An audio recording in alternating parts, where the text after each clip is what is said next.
ബി.ജെ.പിയിലും സ്ഥാനാർത്ഥി നിർണയ ചർച്ചകൾ സജീവമാണ്. ദില്ലി കേന്ദ്രീകരിച്ച് ചർച്ചകൾ തുടരുന്നു. ചാലക്കുടിയിൽ 2020 സ്ഥാനാർത്ഥിയെ പരിഗണിക്കുകയാണ് എൻ.ഡി.എ. സാബു എം ജേക്കബിനെയാണ് ഇപ്പോൾ പരിഗണിക്കുന്നത്. ബി.ജെ.പി സംസ്ഥാന അധ്യക്ഷൻ കെ സുരേന്ദ്രൻ സാബു എം ജേക്കബുമായി സംസാരിച്ചു. വി.എസ്. രഞ്ജിത്ത് നൽകും വിവരങ്ങൾ. രഞ്ജിത്ത്, സാബു എം ജേക്കബിനെ പരിഗണിക്കുന്നു എന്ന് പറയുമ്പോൾ അത് എൻ.ഡി.എയുടെ സ്ഥാനാർത്ഥിയായി തന്നെയാണോ അതോ സ്വതന്ത്രൻ എന്ന നിലയിലാണോ? ഏത് രീതിയിലാണ് ഇപ്പോൾ അന്തിമ സ്ഥാനാർത്ഥി നിർണയ ചർച്ചകൾ? വിനിത, ചാലക്കുടി മണ്ഡലത്തിലേക്കാണ് സാബു എം ജേക്കബിനെ പരിഗണിക്കുന്നതെന്നാണ് മനസ്സിലാക്കാൻ സാധിക്കുന്നത്. നേരത്തെ ബി.ജെ.പിയുടെ സംസ്ഥാന ജനറൽ സെക്രട്ടറി ആയിരുന്ന ഇപ്പോൾ സംസ്ഥാന ഉപാധ്യക്ഷനായിട്ടുള്ള എൻ രാധാകൃഷ്ണനാണ് അവിടെ മത്സരിച്ചിരുന്നത്. ആ മണ്ഡലം ഇത്തവണ ഒരു ക്രിസ്ത്യൻ സ്ഥാനാർത്ഥിയെ കൊടുക്കണം എന്നുള്ള ഒരു നീക്കുപോക്കുണ്ടായിരുന്നു. അല്ലെങ്കിൽ അത് BDJS കൊടുക്കാം എന്നുള്ളതായിരുന്നു തീരുമാനിച്ചിട്ടുണ്ടായിരുന്നത്. അതിന് പുറകെയാണ് ഇപ്പോൾ പെട്ടെന്നൊരു തീരുമാനം വരുന്നത്. സാബു എം ജേക്കബുമായി സംസാരിച്ചു എന്നുള്ള കാര്യം പുറത്തു വരുന്നത്. സാബു എം ജേക്കബും ഈ വാർത്ത നിഷേധിച്ചിട്ടില്ല. BJPയുമായി സംസാരിച്ചിട്ടുണ്ട്. NDAയുടെ ഒരു ഘടകകക്ഷിയായി 2020 ചേരുന്ന കാര്യമാണ് ആദ്യഘട്ടത്തിൽ പരിഗണിക്കുന്നത്. ലയനമൊന്നും ഇപ്പോഴില്ല. പക്ഷേ NDA സ്ഥാനാർത്ഥിയായി ചാലക്കുടിയിൽ സാബു എം ജേക്കബ് മത്സരിക്കാനുള്ള സാധ്യതയാണ് BJP ഇപ്പോൾ അന്വേഷിച്ചിട്ടുള്ളത്. ആ തരത്തിൽ ഒരു പോസിറ്റീവായ റെസ്പോൺസ് തന്നെയാണ് സാബു എം ജേക്കബിന്റെ ഭാഗത്തുനിന്നുണ്ടായിട്ടുള്ളത്.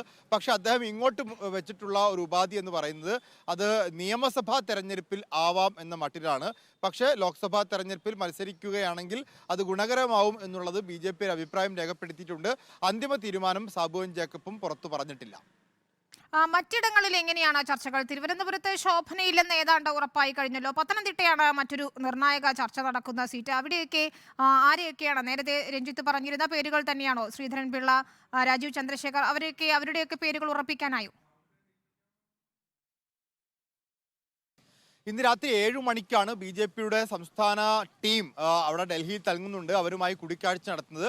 ആദ്യം JP നദ്ദയുമായിട്ടും അമിത്ഷായുമായിട്ടും ഒക്കെ കൂടിക്കാഴ്ച നടത്തും. അതിനുശേഷമായിരിക്കും പാർലമെന്ററി പാർട്ടി യോഗത്തിൽ നരേന്ദ്രമോദി ഉൾപ്പെടെ പങ്കെടുത്തുകൊണ്ട് അന്തിമമായ പട്ടികയ്ക്ക് രൂപം കൊടുക്കുക.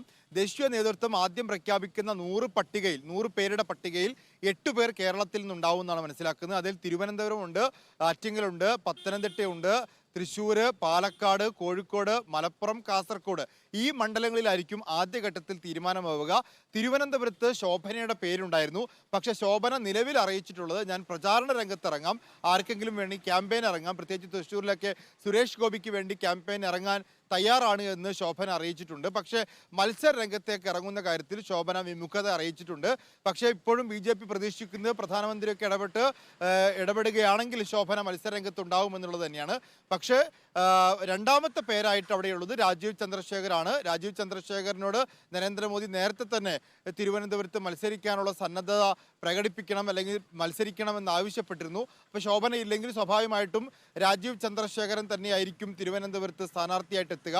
പത്തനംതിട്ടയിലാണ് ഇപ്പോൾ PC ജോർജിന് വേണ്ടി സംസ്ഥാന പ്രഭാരി പ്രകാശ് ജാവ്ദേക്കർ വളരെ ശക്തമായ നിലപാട് സ്വീകരിക്കുന്നുണ്ട്. സംസ്ഥാന ഘടകത്തിനാണെങ്കിൽ ഒരു നായർ സ്ഥാനാർത്ഥി വേണമെന്നുള്ളതാണ്. സംസ്ഥാന ഘടകം PS ശ്രീധരൻപിള്ളയുടെ പേര് മുന്നോട്ട് വെക്കുന്നുണ്ട്. അങ്ങനെയാണെങ്കിൽ PC ജോർജ് വേണം എന്നൊരു നിലപാട് കേന്ദ്ര നേതൃത്വം ഉറച്ചു നിൽക്കുകയാണെങ്കിൽ PC ജോർജിന് പകരം മകൻ ഷോൺ ജോർജ് മത്സരിക്കട്ടെ എന്നുള്ളതാണ് സംസ്ഥാന ഘടകം പറയുന്നത്. പ്രത്യേകിച്ച് കെ സുരേന്ദ്രനൊക്കെ ഷോൺ ജോർജിനോട് താല്പര്യമുണ്ട്. PK കൃഷ്ണദാസും ഷോൺ ജോർജിന്റെ പേര് പിന്തുണയ്ക്കുന്നു. അങ്ങനെയാണെങ്കിൽ തീർത്തും ഒരു ജനപക്ഷത്തു നിന്നുള്ള ജനപക്ഷം ഗ്രൂപ്പ് BJP ലയിച്ച സാഹചര്യത്തിൽ ജനപക്ഷത്തിന്റെ ഒരു സ്ഥാനാർത്ഥി വേണം, ഒരു ക്രിസ്ത്യൻ സ്ഥാനാർത്ഥി വേണമെന്നാണെങ്കിൽ PC ജോർജിന് പകരം ഷോൺ ജോർജ് മത്സരിക്കട്ടെ എന്നുള്ളതാണ്. തൃശ്ശൂരിൽ സുരേഷ് ഗോപി തന്നെയാണ്, പാലക്കാട് C കൃഷ്ണകുമാറാണ്, ആറ്റിങ്ങലിൽ V മുരളീധരനാണെന്ന കാര്യം ഉറപ്പാണ്. മലപ്പുറത്ത് അബ്ദുള്ളക്കുട്ടിയോ അല്ലെങ്കിൽ മുൻ VC അബ്ദുൾ സലാമോ ആയിരിക്കും മത്സരിക്കുക. ശരി, VS രഞ്ജിത്താണ് വിവരങ്ങൾ നൽകിയത്.